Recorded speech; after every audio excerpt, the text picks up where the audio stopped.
Hello students, welcome to my channel. This is Roshan sir Max. चलिए my dear students, very important paragraph writing करेंगे हम 5 marks के लिए और अननोन पैराग्राफ 10 मार्क्स के लिए रहेगा। तो पहले आपको देखेंगे हम ये 5 मार्क्स के लिए उपवाचकम से नॉन डिटेल से फोर्थ लास्ट पार्ट के 4 लेसन में से पहला लेसन हमसा एवरिदी हु इज स्वैन, इस लेसन से हम देखेंगे इंपॉर्टेंट। यहाँ पर एक पैराग्राफ दे रखा है, इसके कुछ क्वेश्चंस दे रखा है, देखेंगे। పూర్వం కపిలావస్తు నగరాన్ని शुद्धोधनुడు అనే రాజు పరిపాలించేవాడు। पूर्वम अने पुराने ज़माने में कपिलावस्तु शहर को शुद्धोधनुడు बोलने वाला एक राजा परिपालिंచేవాడు, रियासत करता था। अतनी कोडुकु गौतमुడు, उसके बेटे का नाम था गौतमुడు। अतనికి సిద్ధార్థుడు అనే పేరు కూడా ఉన్నది, उनको एक और नाम था సిద్ధార్థుడు। गौतमुడు చిన్నతనం నుండి పెద్దల మీద గౌరవం और गौतमुడు को बचपन से ही बड़ों पे रेस्पेक्ट, भूतादया मतलब रहम, वंटी जैसे सुगुणालु अच्छे गुण पेरिगाड़, गुणों के साथ इन्हों बड़े हुए हैं। देवदत्तुడు अतनी चिन्ननाटी मित्रुడు, देवदत्तुడు उनके बचपन का फ्रेंड था। ठीक है, यहाँ पर अब देखिए गौतमुడు की उन्ना मरोका पेरू, गौतमुడు का एक और नाम क्या था आपको पता है? गौतमुడు का एक और नाम था सिद्धार्थुడు। यहाँ पर है फर्स्ट एक और नाम। ठीक है, गौतमुడి तंड्री और इनके फादर का नाम क्या था? ये शुद्धोधनुడు, ये फादर है शुद्धोधनुడు। शुद्धोधनुడు ये नगरानिकी राजु। शुद्धोधनुడు किस शहर का राजा था? यहाँ है कपिलावस्तु, ये कपिलावस्तु। भूतादया अंटे एमिटी, भूतादया अंटे, भूतादया का मतलब यहाँ पे का मतलब क्या है पूछ रहे हो।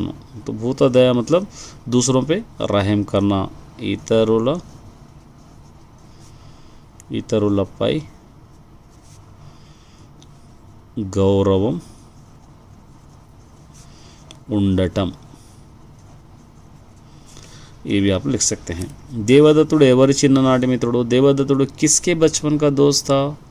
तो आप लिख सकते हैं सिद्धार्थुడు के, यहाँ पर या गौतमुడు के आप लिख सकते हैं, गौतमुడు, गौतमुनि, इस तरह आप लिख सकते हैं। ठीक है, चलिए एक और एक है, देखिए हमें यहाँ पर आपको क्या करना है, 5 क्वेश्चंस बनाना है आपको।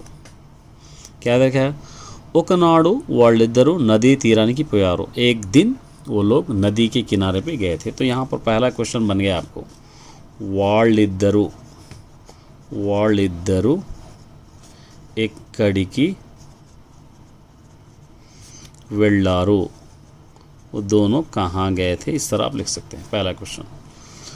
అక్కడ ఆకాశంలో హాయిగా ఎగిరే హంసలను దేవదత్తుడు చూశాడు, वहाँ पर आराम से आसमान में उड़ते हुए हंस को देवदत्तुడు देखा है। तो यहाँ पर आप लिख सकते हैं देवदत्तुడు। दूसरा क्वेश्चन, देवदत्तुడు అక్కడ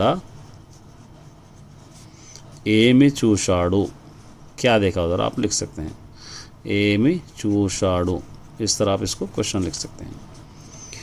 వాటిని వేటాడాలని బాణం కొట్టాడు, उनको शिकार करने के लिए, हंट करने के लिए अपने तीर मारा है। तो यहाँ पर तीसरा क्वेश्चन बन सकता है आप लोग, వాటిని వేటాడటానికి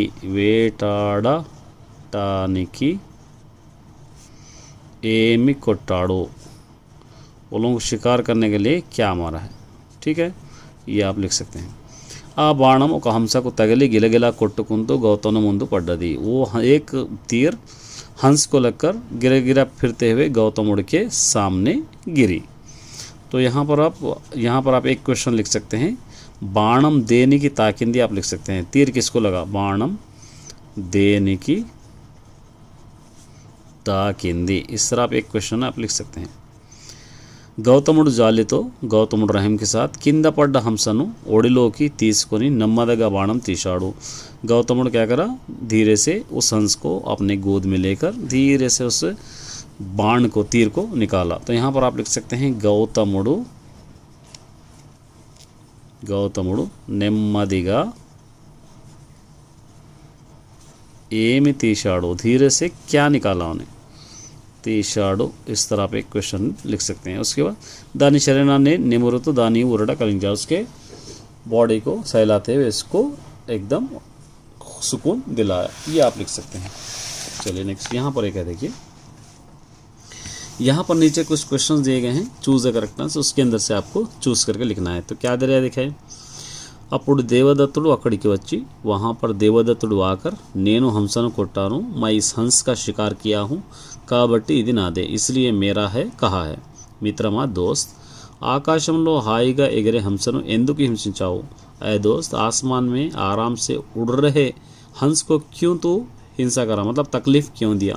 जीवा हिंसा पापम कदा, जानदार चीज़ों की तकलीफ देना पाप है ना అంటూ कहते हुए హంసను ఇవ్వడానికి గౌతముడు ఇష్టపడలేడు, హంస్కు దేనికి लिए గౌతముడు ఆగే नहीं बढ़ा। దాంతో వాళ్ళు కొట్లాట దగ్గరికి పోయింది। तरह लड़ते लड़ते ये बात बादशाह के पास चली गई।